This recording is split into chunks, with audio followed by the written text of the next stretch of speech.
नमस्कार आप सभी को। मैं माधवेश सोहन आज आपको थोड़ा मन पर एक कहावत कही गई है उसके विषय में एक कहानी सुनाता हूँ। ये कहानी है जिससे हम सीख सकते हैं कि मन हमें किस प्रकार भ्रमित करता है और हमसे गलत कर्म या गलत काम करवा देता है। तो देखिए, एक कहावत है अपने भारत देश में वाराणसी शहर यानी बनारस समय वहाँ पर एक संत हुए, संत रैदास। उन्होंने कभी इस चीज़ को कहा था एक ब्राह्मण से, मन चंगा तो कठौती में गंगा। दरअसल बात यह है कि एक ब्राह्मण गंगा स्नान करने के लिए जाते थे और संत रैदास अपना चमड़ा से चप्पल बनाते थे, चमड़ा सिलने का काम करते थे, चप्पल वगैरह बनाया करते थे। तो उनका चमड़ा कठौते में भीगा करता था और ब्राह्मण जी जा रहे तो उन्होंने कहा कि रैदास जी गंगा स्नान के लिए नहीं चलेंगे। तो रैदास जी ने कहा मुझे समय नहीं है, आप जाइए, हो आइए, मगर हाँ एक काम करिए, ये मेरा 1 रुपया ले जाइए और माँ गंगा को चढ़ा देना। ले लिया, चले गए पंडित जी। पंडित जी जाते हैं और वो 1 रुपया गंगा जी में जब जैसे ही चढ़ाते हैं, कहते पवित्र मन से दी गई भेंट थी वो, और जैसे उन्होंने चढ़ाया तो माँ गंगा ने स्वीकार कर लिया और माँ गंगा आई और उनको 2 कंगन दिए, बहुत अच्छे कंगन, अच्छी डिजाइन के, जो कोई यहाँ पर बना नहीं सकता, इस डिजाइन के कंगन थे। ब्राह्मण जी ने देखा, उनकी पत्नी भी साथ में थी, उनको बड़ा लालच आ गया कि यार रैदास तो थे नहीं साथ में, कोई देख तो रहा नहीं था, मगर हम जब भी कुछ ऐसा करते हैं और सोचते हैं कि हमें कोई देख नहीं रहा होता है, तो ईश्वर ने कहा है कि हम आपके अंदर ही विराजमान हैं और अगर कोई नहीं देख रहा है तो मैं तो देख ही रहा हूँ।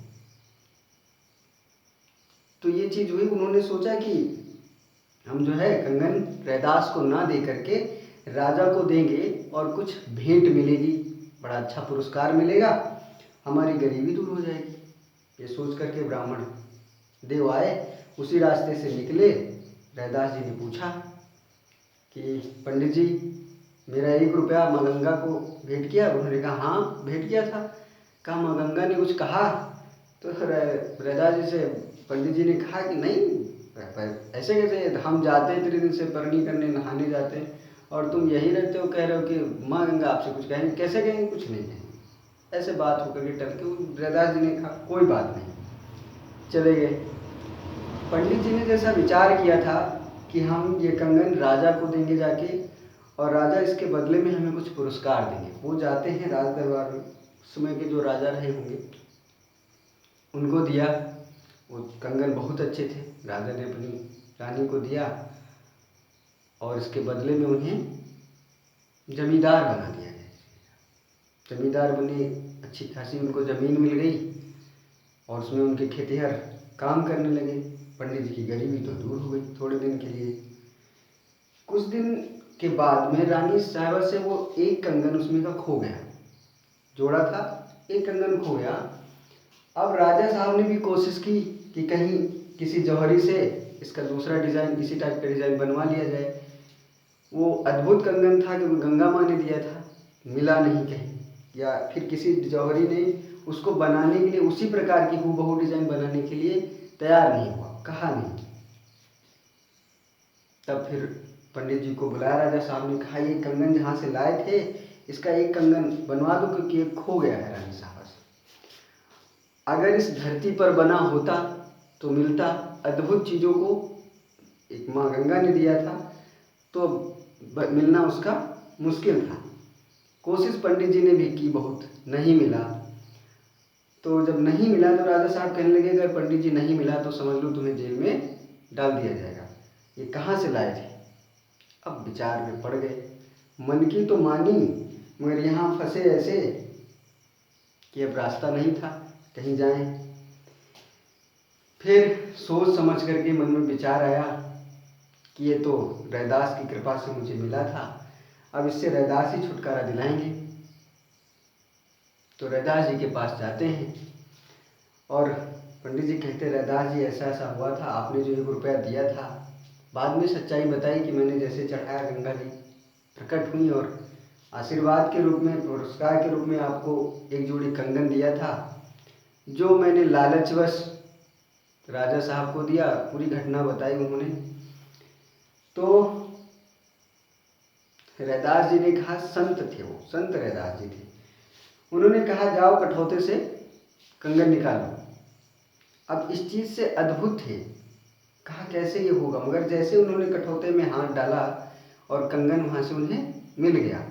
तब रैदास जी ने कहा कि मन चंगा तो कठौती में गंगा, और उस तरह से पंडित जी का समाधान हो सका, तो कंगन मिल गया। और संत, हमारे भारत देश के संतों को किसी से कुछ लेना नहीं होता है। संत स्वभाव ही होता है कि वो सबको बांटें और सबको ज्ञान बांटते हैं, सच्चाई का ज्ञान। जैसे रैदास जी ने कुछ नहीं कहा मगर अंत में फंस गए, पंडित जी आए, ऐसे ही रहा। ऐसा ही मन हमारा हमारे साथ करता है।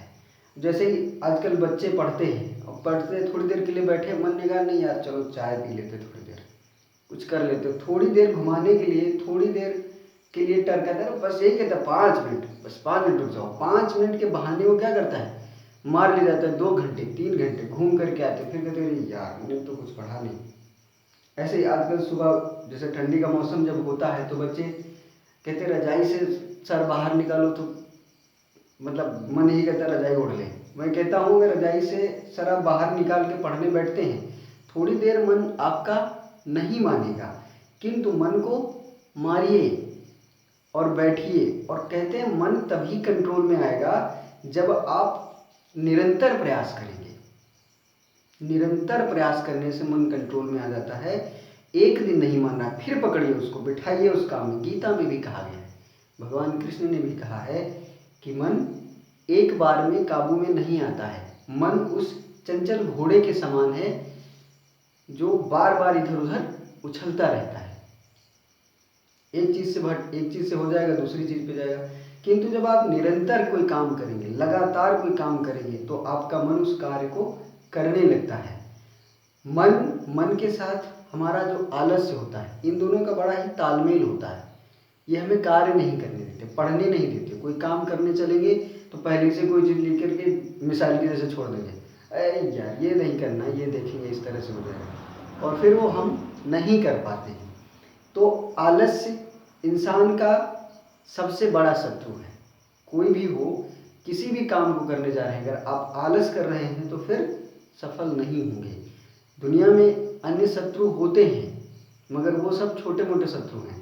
ये शत्रु जो है निरंतर एक दिन के बाद दूसरे दिन डबल ताकत के साथ आता है और ये आपको कमज़ोर करता है। और इन सभी को खत्म सिर्फ निरंतरता से किया जा सकता है।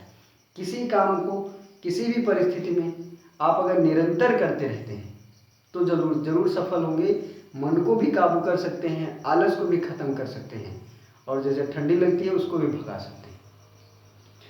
तो मन चंगा तो कठौती में गंगा, ये तो रैदास जी की बात हुई। रैदास जी ने कहा, कबीर जी ने भी बहुत इस मन पे कहा है, उसके बारे में हम कभी आगे डिस्कस करेंगे। आज इतना ही रखेंगे। आप सभी को धन्यवाद।